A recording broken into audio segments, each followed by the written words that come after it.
سبحان اللہ سبحان اللہ 1351 کے اندر بغداد عراق کا جو دریا دجلہ ہے، یہ دریا دجلہ عراق میں ہو کر کے گزرتی ہے بیچاری۔ اس دریا دجلہ کے کنارے تو صحابیوں کا جن کا مزار تھا، تو صحابیوں کا مزار تھا۔ ایک صحابی کا نام کیا ہے؟ حذیفہ بن الیمان۔ بڑی پیاری بات ہے اور یقین ہوتا ہے، یہاں پر عقیدہ بھی درست ہو جائے گا۔ اور دوسرے صحابی کا نام ہے جابر بن عبداللہ۔ بولو سبحان اللہ سبحان اللہ کیا نام ہے؟ جابر بن عبداللہ چل کے بولو سبحان اللہ۔ سبحان اللہ اسے میں ختم کر رہا ہوں، زیادہ ہو جائے گا۔ 1351 ملک فیصل اول جو وہاں کا بادشاہ تھا عراق، خواب کے اندر ایک شخص آتا ہے، بادشاہ اپنے بستر پہ آرام کر رہا ہے، لیٹا ہوا ہے، اور خواب میں ایک شخص آتا ہے اور کہتا ہے اے ملک فیصل اول مجھے اور میرے ساتھی کو دریائے دجلہ کے کنارے 1350 سال پہلے دفن کیا، اور ابھی تک دریا یہاں تک نہیں آیا تھا۔ اس سال دریا میں پانی زیادہ آ گیا، اس سال دریا میں پانی زیادہ آ گیا، اور وہ زیادہ آنے کی وجہ سے پانی ہماری قبروں میں آ رہا ہے۔ کیا کر رہا ہے؟ پانی ہماری قبروں میں آ رہا ہے۔ آپ ایسا کرو، ہم کو وہاں سے نکال کر کے سوکھی زمین میں دفن کر دو جہاں دریائے دجلہ کا پانی نہ ہو۔ اور کہا اے ملک فیصل اول میری قبر میں تو پانی آ چکا ہے، تو میرے ساتھی ہیں جابر بن عبداللہ، ان کی قبر میں پانی تو نہیں پہنچا ہے پر پانی کی وجہ سے نمی پہنچ چکی ہے۔ ایک صحابی 1350 سال بعد دریائے نیل کی نمی محسوس ہو رہی ہے، اور نمی کون محسوس کرتا ہے؟ زندہ ہو۔ کون؟ زندہ۔ مردہ کو جلایا جاتا ہے، زندہ کو دفنایا جاتا ہے۔ زندہ 1351 کے اندر ملک فیصل کا ہماری لاشوں کو نکال کر کے دوسری جگہ دفن کر دیا جائے۔ ملک فیصل اول بادشاہ عراق کا تھا، اٹھا صبح کا بول گیا، دوسرے دن پھر سویا۔ جب سویا اب ان کے چہرے پہ غصہ تھا۔ ہمیں پتا کون آ رہے تھے؟ حذیفہ بن الیمان۔ اس سے آپ کا عقیدہ بالکل درست ہو جائے گا، بالکل پکا ہو جائے گا۔ حذیفہ بن الیمان، آپ کے چہرے پہ غصے کے آثار بھی ہیں، اور آپ نے جھڑک کر کے کہا اے ملک فیصل اول میں نے کل تجھ سے کہا تھا ہماری لاشوں کو نکال کر کے دوسری جگہ دفن کرو۔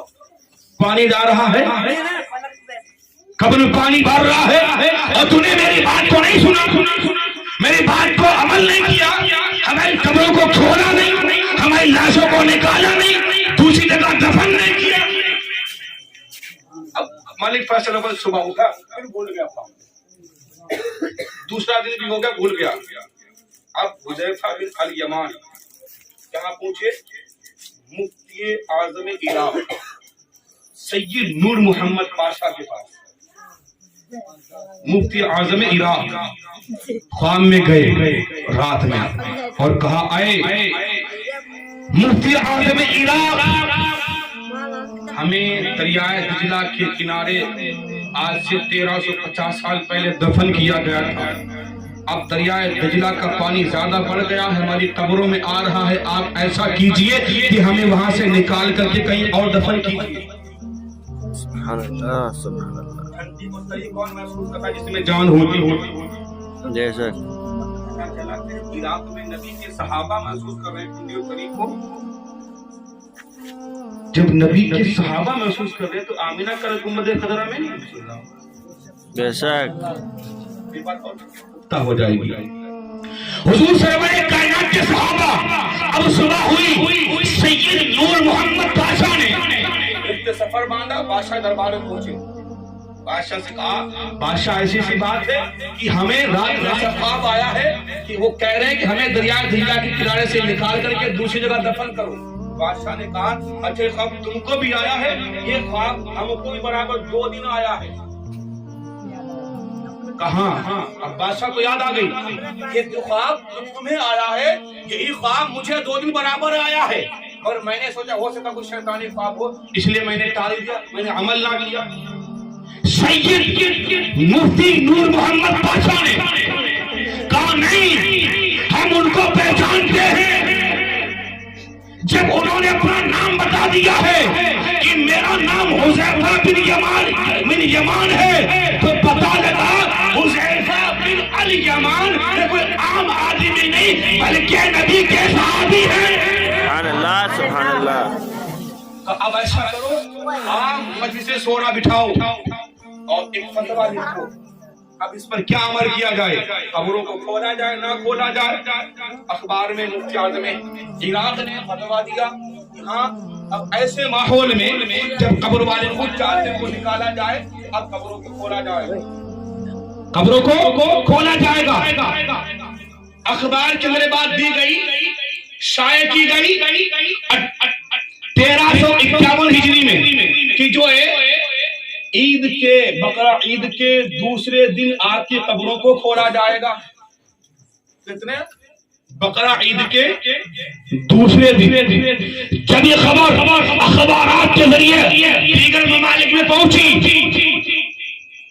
تو وہاں سے مسلم ممالک نے خطوط لکھے، اور حج کے ایام تھے، کچھ حاجی حج کرنے کے لیے گئے تھے، مکہ سے خط پہنچا، مدینے سے خط پہنچا، بلغاریہ سے خط پہنچا، ترکی سے خط پہنچا، بہت ممالک سے خط پہنچے کہ ہم لوگ ابھی حج کے موقع پر ہیں، اس کارے کرم کو، اس کام کو 10 دن تک آگے بڑھا دیا جائے، 10 دن تک، تاکہ ہم لوگ وہاں جا کر کے ہم نے نبی کی زیارت تو نہیں کی ہے، نبی کے صحابہ کی تو زیارت ہو جائے گی۔ سبحان اللہ سبحان اللہ۔ نبی کے صحابہ کی زیارت ہو جائے گی۔ خبر اب 10 دن کے لیے جب آگے پلان بڑھا دیا گیا، پھر اخبار میں چھاپی گئی، اب عید کے 10 دن بعد قبروں کو کھولا جائے گا۔ جب 10 دن مکمل ہوئے، لوگ حج سے واپس ہو گئے، سیدھے عراق کا سفر کیا، دریا دجلہ کے کنارے۔ جب 10 تاریخ ہوئی تو دریا دجلہ کا کنارہ دکھائی نہیں پڑ رہا تھا۔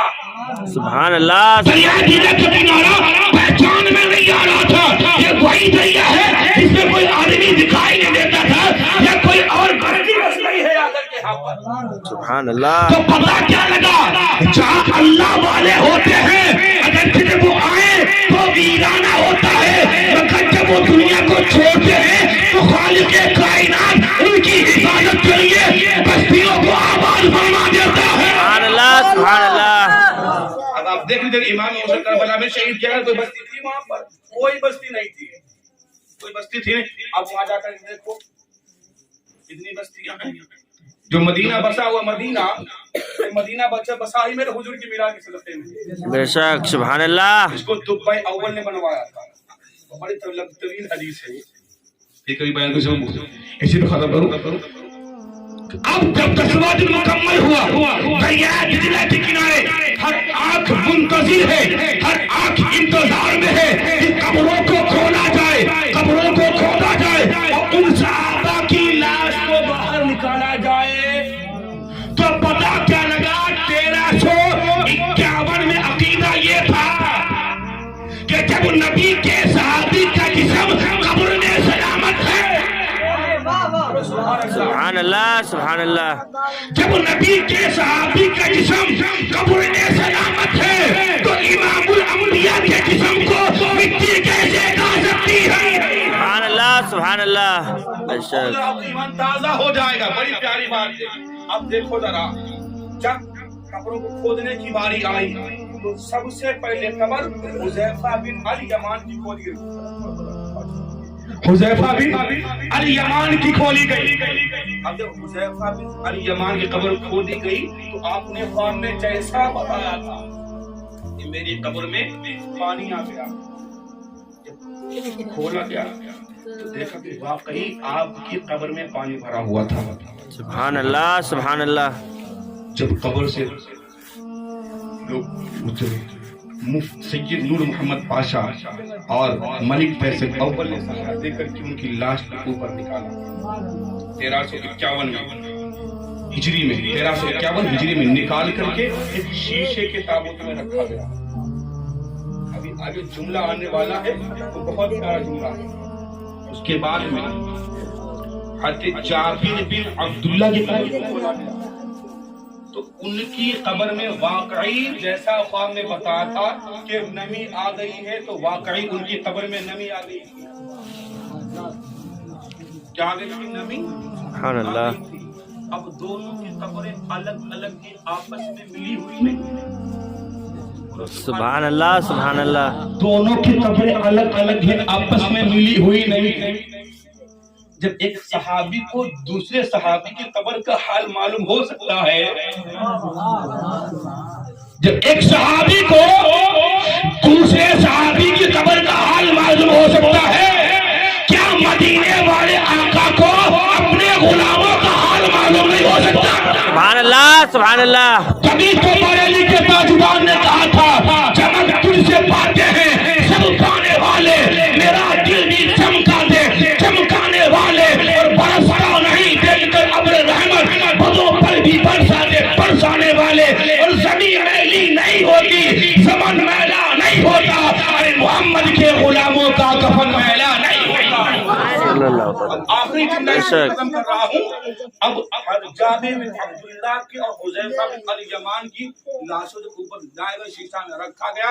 اب باری آئی تھی کفن کو ہٹانے کی. سبحان اللہ. بات سنو، جب کفن کو ہٹایا گیا، سید مفتی اعظم عراق اور ملک فیصل اول کے الفاظ یہ تھے، جب ہم نے کفن کو ہٹایا تو آپ دونوں صحابیوں کی آنکھیں کھلی ہوئی تھیں. سبحان اللہ سبحان اللہ. اور بال بالکل لگ رہا تھا جیسے ابھی یہ آرام کر رہے ہیں جاگ کر کے، جیسے آدمی کہیں چار پر سوتا ہوتا اور جب گہری سوچ میں ڈوبا کیا ہو گیا یار، جب پیسہ کہاں سے 50 آ جائے.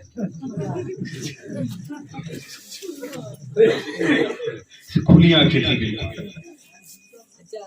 اب سید نور محمد پاشا کہتے ہیں جب دونوں صحابی کی قبر کو کھود کر کے نکال لیا گیا، ہم لوگوں نے چاہا، کیا چاہا؟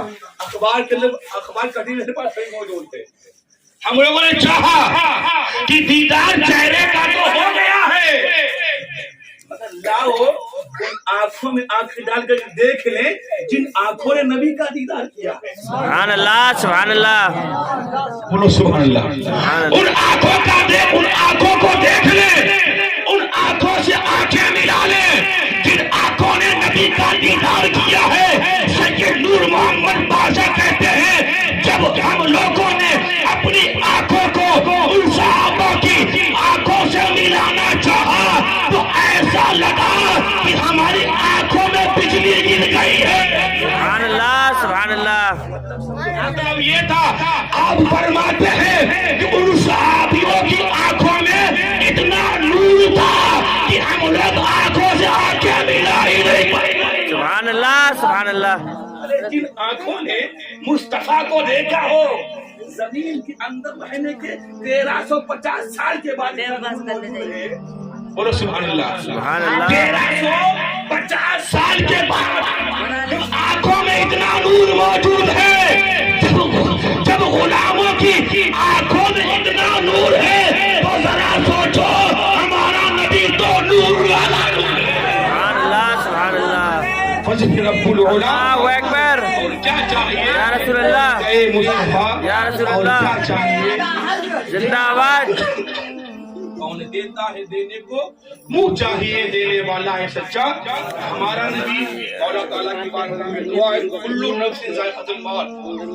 اگر جو اللہ والے ہوتے ہیں تو اللہ کے محبوب ہوتے ہیں، وہ چاہتے ہیں موت مجھے آ جائے، خود یاد کرتے ہیں. وہ کبھی گھبراتے نہیں. اور جب گناہگار ہوتا ہے نا وہ گھبراتا ہے کب کیسا بنتے ہیں باندھنا میں جب آدمی کو روح قبض کی جاتی ہے تو اتنا پریشان ہوتا ہے. حضور فرماتے ہیں جب روح قبض ہوتی ہے انسان کی، جب ایک جوڑ سے، یہ انگلی کا جوڑ ہے، یہاں سے مڑ جاتی ہے، یہاں سے مڑ جاتی ہے، یہاں سے مڑ جاتی ہے. جب انگلی کا جوڑ یا پیر کا جوڑ ہے مثال کے طور پر، ایک جوڑ سے جب روح نکل کے کھینچ کر کے دوسرے جوڑ میں پہنچتی ہے، بتاتے ہیں اتنی تکلیف محسوس ہوتی ہے کہ اگر اس آدمی پر 1000 تلوار ایک ساتھ چلا دی جائے، ٹوپی لگا پہلے، کتنی 1000 تلواریں ایک ساتھ چلا دی جائیں اتنا درد محسوس نہیں کرتا ہے کہ جتنا ایک جوڑ سے نکل کر کے روح دوسرے جوڑ میں پہنچتی ہے. یہ تکلیف ہے روح کے نکلنے کی. اب ذرا غور کرو کتنے جوڑ ہمارے بدن میں ہیں، پھر یہ روح تمام اجزاء سے سب سے پہلے شروعات جو ہوتی ہے انگلیوں کے ناخن سے شروعات ہوتی ہے، اکٹھا ہوتی کہاں پہ جمع ہوتی ہے؟ یہ ہے، یہاں پہ جمع ہوتی ہے. پورے بدن کی روح یہاں پہ جمع ہوتی ہے. اب آپ ذرا غور کرو، اگر ہمارا لقمہ ہاتھ کا بنا گلے میں پھنس جاتا ہے تو کتنا تکلیف ہوتی ہے، کتنی تکلیف ہوتی ہے. اور جب یہ روح جہاں بھی اکٹھا ہوتی ہے تو اس وقت میں آدمی کو اتنی پیاس محسوس ہوتی ہے، اسے دل میں خیال کر کے 7 سمندر بھی میرے سامنے لائے جائے تو ہم سب پی جائیں گے. اتنی پیاس محسوس کرتا ہے. مگر جو اللہ والے ہوتے ہیں، جن کے مومن، جن کے ایمان تر و تازہ ہوتے ہیں، جو پرہیزگار متقی ہوتے ہیں، ان کی روح کو ایسے نکال لیا جاتا ہے جیسے سے آٹے سے بال کو کھینچ لیا جاتا ہے، اس انداز سے نکالی جاتی ہے. اے مسلمانوں، ہمیں اور آپ کو چاہیے کہ سب سے تیاری آخرت کی کریں. دنیا میں دوستی ہے، یاری ہے، بس دنیا تک کی ہے. یہ یاری دوستی جو ہے صرف دنیا تک کی ہے. مرنے کے بعد بھی کوئی نہیں کام آئے گا. مرنے کے بعد میں کوئی نہیں. جس کے لیے تم نے بڑا محل بنایا، بڑی برائیاں لی، جھگڑے کیے جس اولاد کے لیے، جب تم مر جاتے ہو تو یہ اولاد کے لیے جلدی سے دفن کرو. ہٹاؤ. تو کلو نفس ذائقۃ الموت، ہر جاندار چیز کو موت کا مزہ چکھنا ہے. جو موت کا مزہ چکھنا میں نے بتایا آپ کو. آنکھیں بھی کھلی نہیں، جسم بھی سلامت رہا. اب آنے کا مقصد کہنے کا یہ ہے کہ جب نبی کے صحابہ کا جسم آج بھی سلامت ہے تو گنبد خضرا میں میرے نبی کا جسم کیسے خراب ہو سکتا ہے؟ سبحان اللہ. بے شک جب نبی کے ساتھ اپنی قبر میں رہ کر کے قریب اور گرمی محسوس کر سکتے ہیں تو آمینہ کرل ہم غلاموں کے حال سے واقف ہو سکتا ہے. جب ایک صحابی دوسرے صحابی کی قبر کا حال جانتا ہے تو مجھے یقین ہے کہ جب صحابی کا علم یہ ہے کہ دوسرے صحابی کے قبر کے حال کو جانتا ہے تو ہم غلام مصطفیٰ جب قبر میں جائیں گے تو ہماری قبر کے حال کو آمینہ کلا ضرور دیکھنے والا ہوگا. بے شک. سبحان اللہ. بچانے والا ہوگا انشاءاللہ. بے شک. کل ذنب واتوب الیک. معاشرے پر جب لا لا الہ الا اللہ محمد رسول اللہ. ایک بار پھر کلمہ شریف پڑھی جب لا الہ الا اللہ محمد رسول اللہ. اللہ تعالیٰ کی بارگاہ میں دعا ہے مولا تعالیٰ جناب مرحوم مشیر خان صاحب کی روح کو مولا تعالیٰ چین و تسکین عطا فرمائے. آمین. اور یہ قبر کو نور فرمائے. یہ قبر پر رحمت و برکات کی برسات. بے شک یہ سارے کام روحوں کو آرام دینے کے لیے آرام پہنچتا ہے. حضور سرور کائنات کے بارے میں صحابی حاضر ہوئے. چھوٹی سی بات، یا رسول اللہ میری ماں کا انتقال ہو گیا، کیا ہم ان کے نام سے صدقہ کریں تو کیا ثواب ان کو پہنچے گا؟ حضور سرور کائنات فرمایا ہاں، تم ان کے نام سے صدقہ کرو تو ان کو ثواب پہنچے گا. دوسری حدیث پاک ابو داؤد شریف کی ہے، کیونکہ وقت کم اس وجہ سے دوسری حدیث ابو داؤد شریف کی ہے، انس سے روایت ہے. حضور فرماتے ہیں، یہ حدیث مشکات میں بھی ہے، حضور فرماتے ہیں جس طرح سے ہم ایک دوسرے کو ہدیہ دیتے ہیں، تحفہ دیتے ہیں اور ہمیں خوشی محسوس ہوتی ہے، اسی طرح سے ہم جب مردے کے نام سے قرآن خوانی کرواتے ہیں، صدقہ دیتے ہیں، میلاد کرواتے ہیں تو اس کا ثواب ڈائریکٹلی کو پہنچتا ہے، وہ خوشی محسوس کرتے ہیں. تیسری حدیث پاک ہے کہ جبریل امین اس ثواب کو لے کر کے اس کی قبر پر حاضر ہوتے ہیں، تشت میں لے کر اور آواز دیتے ہیں اے قبر والے، دیکھ کہ تیرے گھر والوں نے تحفہ بھیجا ہے. سبحان اللہ. قبول فرما لے. تو ہم کو آپ کو چاہیے کہ نیک اعمال کریں اور اپنی آخرت کو سدھاریں. جو عقل مند وہی ہے جو آخرت کی تیاری کر لے. استغفر ربی من کل ذنب واتوب الیہ وما علینا الا البلاغ. کوئی کل باقی رہے گا نہ جمع رہ جائے گا پر رسول اللہ کا دین حسن رہ جائے گا. ہم سفیر و باغ میں ہیں, کوئی پل کا چہچہا بلبلیں اڑ جائیں گی, سونا چمن رہ جائے گا. اطلسوں کا مخاط کی پوشاک پر نازا ہو کیوں, اس تن بے جان پر خالی کفن رہ جائے گا. وما علینا الا البلاغ. السلام.